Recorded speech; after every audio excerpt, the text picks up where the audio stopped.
Hi, thank you for joining us here as we have our Wednesday update. Pastor Steve Sebring here, and this is my son Liam, and thought we would give you a little bit of update, follow up for our Wednesday. Normally on Wednesdays, what we do for our church, Lansing Avenue Baptist Church in Jackson, Michigan, is that we have a little discussion on the message that was given on Sunday. So I thought I might do that, just give you a couple of questions, things to think about as we talked about Luke chapter 22, verses 63 to 71. And there we ask the question, who is Jesus to you? Because we get to see Jesus as after he's arrested, he gets beaten and mocked by temple guards as they reject him as the Messiah. We also see the Sanhedrin question him, are you the Messiah? Are you the Son of God? And that they want to have him say who he is, so they might accuse him of wrongdoing, and they could turn him over. And they end up getting basically what they want, as he agrees that he is the Son of God. He also tells them as the Son of Man that he will sit at the right hand of the Father. And so we have here Jesus showing, and he has been doing that throughout the book of Luke, who he really is as the Son of God, as the Messiah, as the one you need to trust. As he's been telling them, I'm here not to set up a kingdom right away, but to die on the cross and rise again. And that's what every one of us needs, because we have sin, because we need forgiveness. Jesus died on the cross to pay for that sin. He rose to life so that we might have forgiveness through faith, a new life, and heaven with him. And that's the most wonderful truth of the gospel. I hope you would know that. I hope that you would know for sure that Jesus to you is Lord, is Savior, is the one you will see in heaven forever someday. If you're not sure of that, we'd love to talk to you. You can check out our website, Facebook page, send us a message. We'd love to talk. I'll love to be an encouragement to you. But for that message we talked about on Sunday, the question is, who is Jesus to you? Because there's an important concept there that who Jesus is to us is very important for how we respond to him.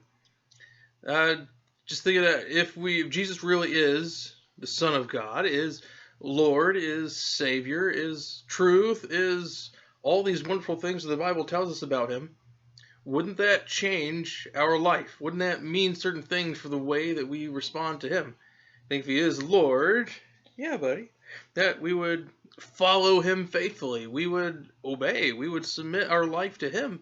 If he's our Savior, we'd live in gratitude. We would honor him in the way that we fight off sin in our life, the way that we hand our lives over to him to live for him because of all that he has done for us. Paul writes about it in 1 Corinthians chapter 6 that we've been bought with a price. We are no longer our own. In 2 Corinthians 5, Paul argues the same thing, that since Christ died, I died, that I no longer live for myself, but for the one who died for me. That's the truth there. If Jesus to you is Lord and Savior, how should that change your life? And that should change your life in big ways. And that should be obvious in your choices, in your decisions, in your attitude, in your heart. And on the flip side of that, sort of a similar question, but the opposite side of it is, think about your life now. The decisions you make, the words you use, the way you treat your spouse, the way you treat your kids, your parents. What does your life say about what you believe about Jesus? Would someone else looking at your life say that person honors Jesus in his or her everyday life? Certainly, we're not going to be perfect. There are going to be things about us, areas where we need to grow. We have sins that are tough for us to fight. But if Jesus really is Lord and Savior to us, if he is the one that we believe died and rose again, shouldn't that change the way that we look at sin? That we won't keep it around, that we'll fight it off, that we'll have remorse when we fall into it, we'll turn away from it, that we'll live faithfully and joyfully and graciously and thankfully today because of all that's been done for us.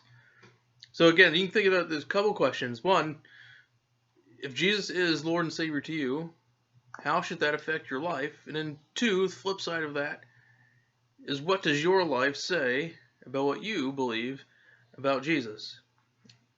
Now it brings it back to that question for us that we looked at this last Sunday. Who is Jesus to you? I hope that's a help to you. And again, feel free to contact us, website, Facebook, those sorts of things. With the stay-at-home order, it's a little tougher for us to use the phone there at the church building, but there are other ways to get a hold of us. We'd love to be an encouragement to you. We'll be praying for you. Feel free to, maybe in the comments on here, on the Facebook page, maybe share even ways that you believe that Jesus being your Savior should change your life. Maybe even testimony of how that's happened in your life. Something that changed because you trusted Christ, because you learned more about Christ, because you gave Him a part of your life, as we should give Him every part of our life. We'd love to be an encouragement to you with those things. If you have a prayer request, something we can be praying about, feel free to share that. Send it to us in a message. We'd love to hear those things as well, and be praying for one another. Again, keep encouraging each other. Reach out to one another.